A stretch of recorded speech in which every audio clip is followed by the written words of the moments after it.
بسم اللہ الرحمن الرحیم نحمدہ ونصلی علی رسولہ الکریم اما بعد۔ رمضان المبارک کا اختتام چل رہا ہے اور رمضان المبارک کے اختتام پہ ہمیں اپنا محاسبہ کرنا چاہیے کہ ہم نے پورے ماہ روزے رکھ کر روزے کے اہم مقصد کو حاصل کیا یا نہیں کیا۔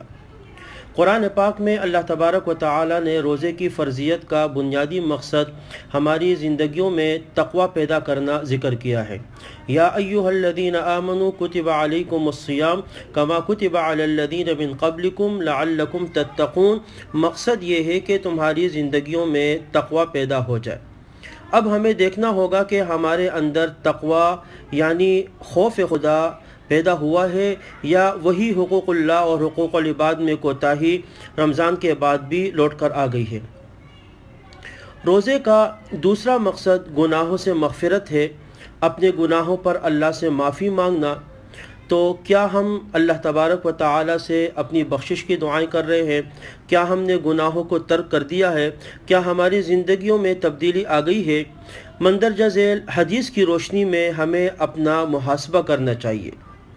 نبی اکرم صلی اللہ علیہ وسلم صحابہ کرام بیٹھے ہوئے تھے مسجد میں، آپ تشریف لائے اور ممبر پر چڑھنے لگے۔ ممبر پر چڑھتے ہوئے آپ صلی اللہ علیہ وسلم نے 3 مرتبہ کہا آمین آمین آمین۔ جب آپ خطبے سے فارغ ہوئے، صحابہ کرام نے دریافت کیا یا رسول اللہ، ایسا ہم نے پہلے کبھی نہیں دیکھا جو آج جمعے کے دن ہوا۔ نبی اکرم صلی اللہ علیہ وسلم نے ارشاد فرمایا کہ جب میں ممبر پہ جا رہا تھا تو جبرائیل علیہ السلام میرے سامنے آئے، اور جب میں نے ممبر پر قدم رکھا تو انہوں نے کہا کہ اللہ تبارک و تعالی نے بھیجا ہے اور چند کلمات میں ادا کروں گا اور آپ اس پر آمین کہیں، اور اس میں کہا کہ ہلاک ہو جائے وہ شخص یا بڑا بدنصیب ہے وہ شخص جس نے رمضان کا مبارک مہینہ پایا اور وہ اپنی مغفرت نہیں کرا سکا۔ رسول اللہ صلی اللہ علیہ وسلم نے اس پر آمین کہا۔ غور فرمائیے کہ حضرت جبرائیل علیہ السلام جیسے مقرب فرشتے کی بد دعا اور پھر امام الانبیاء رسول اللہ صلی اللہ علیہ وسلم کا آمین کہنا، تو ایسے شخص کی ہلاکت میں کیا تردد ہے؟ اللہ تبارک و تعالی ہم سب کی اس بد دعا سے حفاظت فرمائے۔ ہم دعا مانگتے ہیں اللہ ہمیں اس سے محفوظ رکھے، اللہ ہم سب کی بخشش کرے، اللہ ہم سب کو معاف فرمائے، اللہ ہماری خطاؤں کو معاف فرمائے، اور اللہ پاک ہم سب کو جنت میں جانے والا بنائے۔ لیکن یہ حدیث میں اس کا ذکر تو موجود ہے، لہٰذا رمضان کا دوسرا مقصد اپنے گناہوں پر توبہ کرنا، معافی مانگنا، اپنی زندگی میں تبدیلی لے کر آنا۔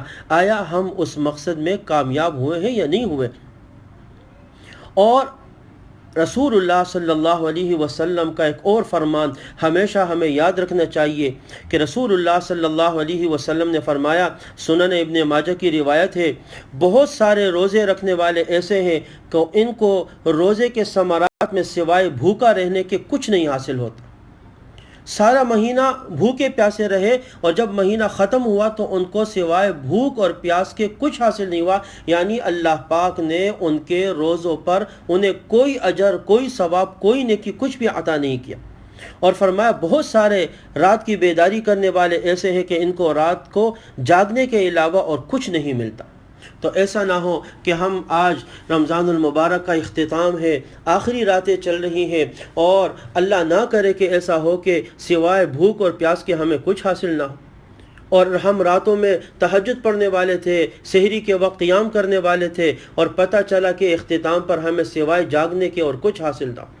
کتنی محرومی کی بات ہے اور کتنے دکھ کی بات ہے کہ ایسا ہو۔ ابھی بھی ہمارے پاس وقت ہے، ابھی بھی وقت ہے۔ آج کی جو رات ہے، کل کا دن روزے کا ہے، کل کی رات ہے، خوب اللہ پاک سے مانگے، خوب اللہ سے اللہ کی رحمت کو طلب کرے۔ اللہ پاک اس مہینے میں جہنم اور آخری عشرے میں خاص طور پر اپنے ایمان والوں کو جہنم سے خلاصی عطا فرماتے ہیں۔ اللہ پاک سے خوب دعائیں مانگے، اے اللہ مجھے اہل جنت میں داخل فرما اور اہل جہنم سے میری حفاظت فرما، اور اللہ تبارک و تعالی سے اپنی مغفرت کی، اپنے والدین کی، اپنے اولاد کی، اپنے گھر والوں کی، بلکہ پوری امت مسلمہ کے لیے اللہ پاک سے بخشش اور مغفرت کی دعائیں مانگیں۔ اللہ کی رحمت جوش میں ہوتی ہے۔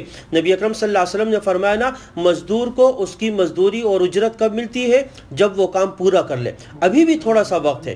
اختتام پر اللہ تبارک و تعالی رحمت اور مغفرت عطا کرنے والے ہیں۔ تو میرے محترم دوستو، رمضان کا اختتام خیر کے ساتھ کرے، رمضان کا اختتام دعاؤں کے ساتھ کرے، رمضان کا اختتام توبہ کے ساتھ کرے، استغفار کے ساتھ کرے، تاکہ اللہ پاک ہم سب کی مغفرت فرمائے، اللہ ہم سب کی بخشش فرمائے، اور جب یہ مہینہ ہم پر گزرے اس حال میں کہ اللہ نے ہم سب کی بخشش کر دی ہو، اللہ پاک مجھے اور آپ کو عمل کی توفیق نصیب فرمائے، اللہ ہمیں تقوی والی زندگی نصیب فرمائے، اور گناہوں سے، معاصی سے اللہ ہمیں، ہماری نسلوں کو محفوظ فرمائے، ایمان کے ساتھ ہمیں زندگی اور ایمان پر خاتمہ نصیب فرمائے۔